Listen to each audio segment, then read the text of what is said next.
ஓம் சேர்மா YouTube channel subscriber அனைவருக்கும் வணக்கங்கள். இன்று நாம் பார்க்க போகும் டாபிக் சனி பகவான். சனி பகவான் அவர்களுக்கு ஆஞ்சநேயர் கற்பித்த பாடம். அதாவது சூரிய பகவானுடைய மகன் சனி தேவனை பற்றி நம்ம எல்லாருக்கும் நல்லா தெரியும். மனிதர்கள் அனைவரும் பயப்படும் ஒரே கடவுள் என்றால் அது சனி பகவான் மட்டும் தான். ஏனென்றால் சனி பகவான் ஒருவரின் வாழ்க்கையில் நுழைந்து விட்டார் என்றால் அந்த மனிதன் படும் இன்னல்களுக்கு அளவே இருக்காது. அதாவது சனி பகவான் ஒரு மனிதனை பிடித்தால் அவர் உடல் ரீதியாகவும் பொருளாதார ரீதியாகவும் 7.5 ஆண்டுகள் மிகவும் கஷ்டப்பட வேண்டியது அவசியம். அதுதான் விதியும் கூட. மனிதர்களே, நீங்கள் நன்றாக ஒன்று தெரிந்து கொள்ளுங்கள். ஒருவேளை நீங்கள் ஆஞ்சநேயர் பக்தர்களாக இருந்தால் நீங்கள் சனி பகவானை பார்த்து பயப்படவே தேவையில்லை. அஞ்சன மைந்தன் ஆஞ்சநேயர் வழிபாடு நம்மளை சனி பகவானின் பார்வையிலிருந்து பாதுகாக்கும். ஒரு சமயம் ஆஞ்சநேயர் பொழுது சாய்ந்த நேரத்தில் ராமபிரானை மனதார நினைத்து தவம் புரிந்து கொண்டே இருந்தார். அந்த சமயம் பார்த்து சனி பகவான் ஆஞ்சநேயர் முன்னாடி வந்து தோன்றுகிறார். உடனே ஆஞ்சநேயர் சனி பகவானை பார்த்து வணக்கம் என்று சொல்கிறார். சனி தேவா, என்ன காரணத்திற்காக நீங்கள் இப்பொழுது இங்கே வந்திருக்கிறீர்கள் என்று ஆஞ்சநேயர் கேட்கிறார். அதற்கு சனி பகவான், ஆஞ்சநேயர், உனக்கு 7.5 ஆண்டுகள் சனி திசை வந்து விட்டது. இப்போது நான் உன்னை பிடிக்கப் போகிறேன். இதற்கு தாங்கள் எதிர்ப்புகள் ஏதும் காட்டாமல் எனக்கு ஒத்துழைப்பு தாருங்கள் என்று கேட்டுக்கொள்கிறார். இதற்கு காரணம், பொதுவா சனி பகவான் தெய்வங்களை பிரிப்பதற்கு முன்னாடி அவங்களுடைய அனுமதியை பெற்றுத்தான் பின் அவர்களை பிடிப்பார். இதை கேட்ட ஆஞ்சநேயர், நானும் ஒரு கடவுள், ஒரு நாளும் உங்களால் என்னை பிடிக்க முடியாது என்று சொல்கிறார். இதை கேட்டு பலமாக சிரித்த சனி பகவான், இந்த கலியுகத்தில் எந்த ஒரு கடவுளும் பூமியில் வாழ்வதில்லை. அது எந்த ஒரு கடவுளாக இருந்தாலும் சரி, அவர்களை கட்டாயமாக நான் பிடிப்பேன் என்று சொல்கிறார்.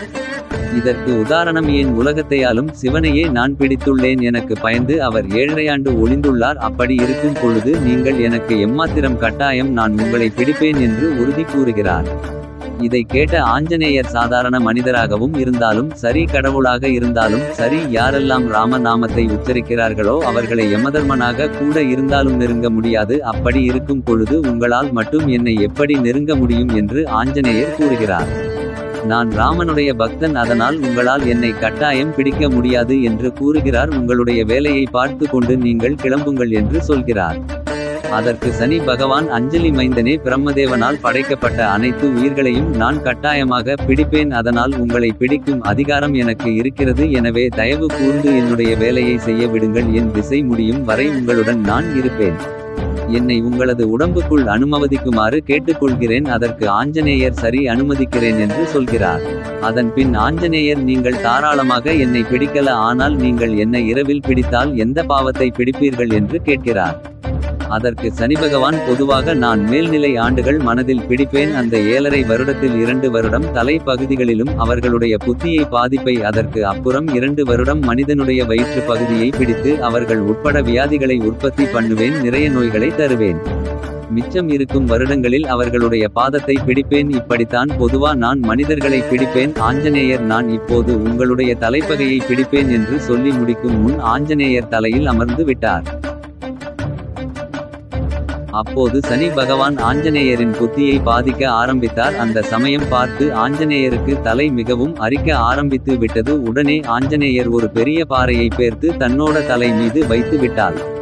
இதை பார்த்து மிரண்டு போன சனி பகவான், ஆஞ்சநேயா, நீ என்ன பண்ணுகிறாய் என்று கேட்க, அதற்கு சனி தேவா, பிரம்மதேவன் ஒவ்வொரு உயிரையும் படைக்கும் பொழுது ஒரு இயல்பை கொடுத்திருப்பார்.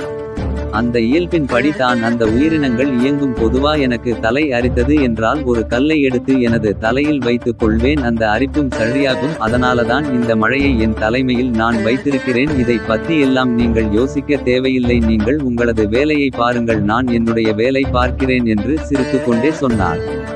ஆஞ்சநேயர் மறுபடியும் இன்னொரு பெரிய பாறையை பேர்த்து தன்னோடு தலை மீது வைத்துக் கொண்டார். ஏற்கனவே கடுமையான வலி இருந்த சனி பகவான் மீண்டும் ஒரு பாறையை எடுத்து தலை மீது வைத்தவுடன் மிகவும் அலற ஆரம்பித்து விட்டார். இப்போது சனி பகவான் ஆஞ்சநேயர் இடம், ஆஞ்சநேயா, உங்களது தலையில் இருக்கும் மலையை எடுத்து கீழே வையுங்கள் என்று கூறினார். எனக்கு உடல்நலம் மிகவும் வலிக்கிறது. உங்களை பிடித்ததற்கு தயவு செய்து என்னை மன்னித்து விடுங்கள் என்று சொல்கிறார். அதற்கு ஆஞ்சநேயர், சனி பகவான் எவ்வளவு சொல்லியும் கேட்கவில்லை. மறுபடியும் 3வது முறையாக ஒரு பெரிய மழையை எடுத்து தன் தலை மீது வைத்துக் கொண்டார். 3வது மலையின் தலை மீது வைத்தவுடன் சனி பகவான் கதற ஆரம்பித்து விட்டார். அதற்கு சனி பகவான், ஆஞ்சநேயா, தயவு செய்து மன்னித்து விடுங்கள். நீங்கள் இருக்கும் திசை கூட நான் வரமாட்டேன் என்று சொல்லி கதற ஆரம்பித்து விட்டார். ஆஞ்சநேயர் மறுபடியும் 4வது ஒரு பாறையில் தூக்கி தனது தலை மீது வைத்து கொண்டார். அதற்கு சனி பகவான், ஆஞ்சநேயா, இனி நான் உங்களையும் பிடிக்க மாட்டேன், உங்கள் பக்தர்களையும் தொந்தரவு செய்ய மாட்டேன் என்று சொல்லி கெஞ்ச ஆரம்பித்து விட்டார். என்னோடு பக்தர்களுக்கு சனி பகவான் எவ்வித பாதிப்பும் தரமாட்டேன் என்று சத்தியம் செய்ததற்கு அப்புறம் தான் அவரை தலையில் இருந்து கீழே இறக்கி விட்டார். சனி பகவானும் ஆஞ்சநேயரை வணங்கி அந்த இடத்தை விட்டு சீக்கிரம் கிளம்பி விடுகிறார். இந்த சம்பவத்திற்கு அப்புறம் தான் சனி பகவான் ஆஞ்சநேயரையும் ஆஞ்சநேயர் பக்தர்களையும் தொந்தரவு செய்வதே இல்லை. பக்தர்கள் அனைவருக்கும் என்னுடைய ஒரு சிறிய குறிப்பு. எனக்கு இருவரும் சமம் தான். சனி பகவான் தர்ம தலைவர், நல்லவனை அவர் அதிகம் துன்பம் செய்வதில்லை, தீயவரை மட்டுமே வதம் செய்து கொள்வார். ஆஞ்சநேயர் பக்தனாக ஒருவன் வாழ்வான் என்றால் அவன் மது, மங்கை, மாமிசம், பொய், புரட்டு, களவு இவை அனைத்தையும் தவிர்த்து வாழ்பவனே ஆஞ்சநேயரின் பக்தனானவன். ஆகையால் இப்படி வாழும் ஒரு மனிதனை சனி பகவான் ஒன்றும் செய்ய மாட்டார். அப்படி ஒருவருக்கு சனி திசை நடக்கும் பொழுது அவர்களுக்கு பல துன்பங்கள் வரும். அதுவும் 7.5 சனி என்றால் நான் சொல்லவே தேவையில்லை. சனி பகவானால் தோஷங்கள் இருந்து அதனால் பல பிரச்சினைகள் வரும்.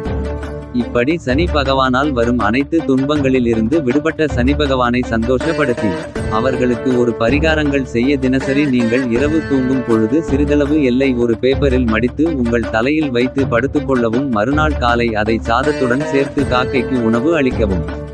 இதை தொடர்ந்து 9 நாட்களோ அல்லது 48 நாட்களோ அல்லது 108 நாட்களோ உங்களது மனதிற்கு ஏற்றாற்போல் செய்ய வேண்டும். சனிக்கிழமைகளில் சனி பகவானின் நினைத்து விரதம் இருந்து அருகில் உள்ள சனீஸ்வரர் கோவிலில் ஒரு தேங்காயை 2ஆக உடைத்து அதில் நல்லெண்ணெய் ஊற்றி தீபம் ஏற்றுவது மிக சிறந்தது. சுத்தமான எல்லை வறுத்து அதில் வெல்லம் கலந்து ஏலக்காய் பொடி சேர்த்து அதை திரித்து சுபனம் செய்து சனி பகவானுக்கும் பெருமாளுக்கும் படைப்பது சிறந்தது. சனி பகவானுக்கு நல்லெண்ணெய் அபிஷேகம் செய்து கருப்பு நீல நிறம் வஸ்திரம் சாஸ்துவது சாதம் படைத்து வழிபட்ட பின் அந்த பிரசாதத்தை பசியால் வாடும் ஏழைகளுக்கு அன்னதானம் வழங்குவது மிக சிறந்தது. ஓம் சேர்மா, ஓம் சேர்மா, ஓம் ஓம் சேர்மா. நன்றி.